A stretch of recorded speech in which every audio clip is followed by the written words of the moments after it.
For those of you who have lives outside of this living hell we call Yu-Gi-Oh! Duel Links, we are currently in the middle of or coming out of a KC Cup. For those of you who don't know what the KC Cup is, it's the event where you get to duel about 2,000 gems straight into your inventory, so that you can then have the option to duel for 72 straight hours for the chance to, maybe, possibly, get a couple of regular SR tickets. So since I had a few people ask, I thought I'd briefly cover the deck that I use for KC Cup, and also just to hit KOG most months. Oh goddamn, I still gotta do that this month. So if you run into this deck on ladder and still don't know what it does, or if you're one of the 3 people who play this deck and don't know how it works, let me teach you how the cookie crumbles. Delicioso! Most of you probably know this already, but I am a cringe Madolche player. And not just any version either. I play the most boring Unga Bunga version of the deck that there is. Also, before I start, I just want to say that I started watching Okashi no Tensei, the pastry isekai, and the main character has a sister who looks like this? That's Queen Tiramisu, right? You can't tell me otherwise. Also, where are the pastries in this anime? I watched this because I was hoping there'd be more cooking in it and stuff, but I'm like more than halfway through and there have been like 2 pastries.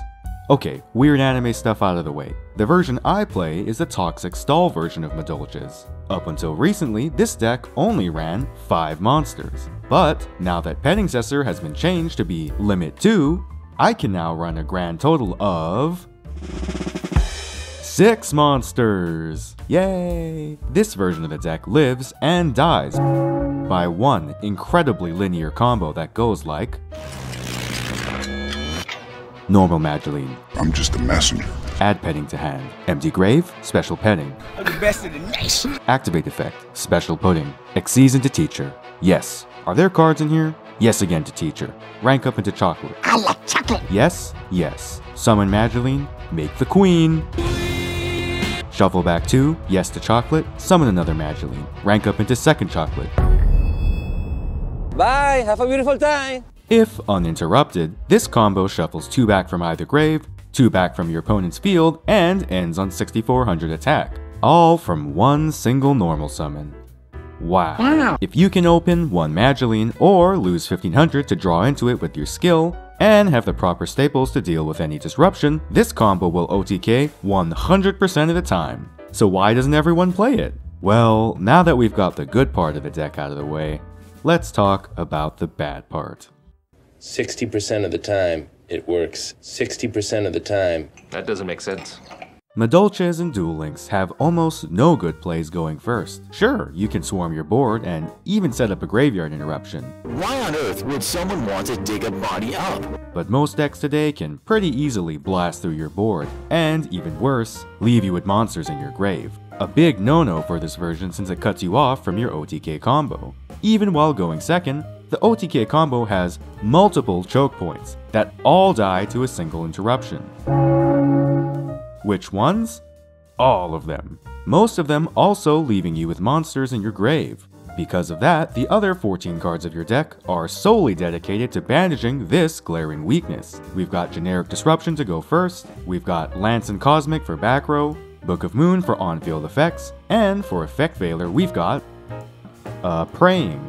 And to be honest, even the techs aren't enough to stop you from getting interrupted, so the strategy you end up using to play this deck is that if you can't get rid of Disruption, is to just never XC summon. Yeah, that's right, you just put these 3 troublemakers on board, and then you attack with your secret boss monster, regular Puddingcess, until your opponent's forced to use her Disruption on her, or risk losing a card to her damage step targeting Destruction. The one extra tech I add on to that is Madolche Knights. You probably know this card from the amount of new players thinking it's a good card, when it's not. But did you know that it has a second effect? Another one. If you have a regular Puddingcess on board, Madolche Knights shuffles a random card from your opponent's hand back to their deck.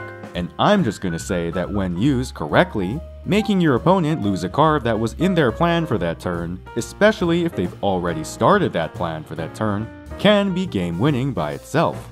And even with all this investment, sometimes you only win because your opponent misplays heavily. So with all that out of the way, let's go over some matchups. That's a 10. Gee, I sure hope I open Warning Point this game. Jokes aside, Warning Point against Tenyi is almost an instant win. However, going second, if you can't book up Moondrake or Berserker, you lose. If you can't get rid of their back row disruption, you lose. Other than that, between shuffling their Tennies out of the grave and off the field, you win.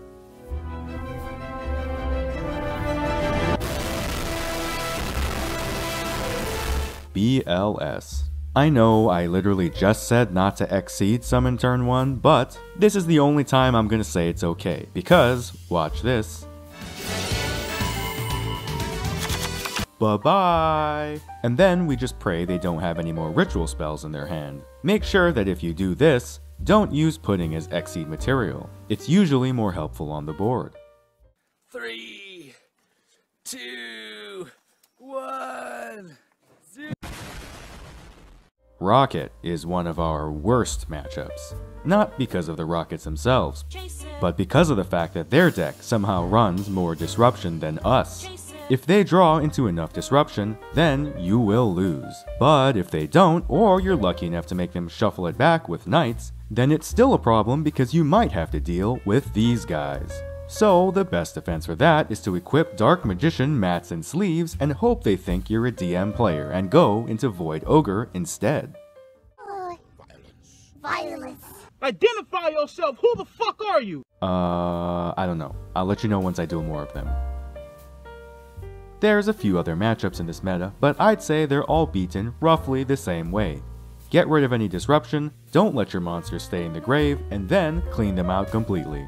I hope this is a nice quick overview for those of you who are curious about the dessert princesses. For all you Madolche players, I hope this was a fun refresher, and for the rest of you, I hope you clap this stupid yet endearing deck off of ladder. Thanks for letting me talk about my favorite deck. Have a great day.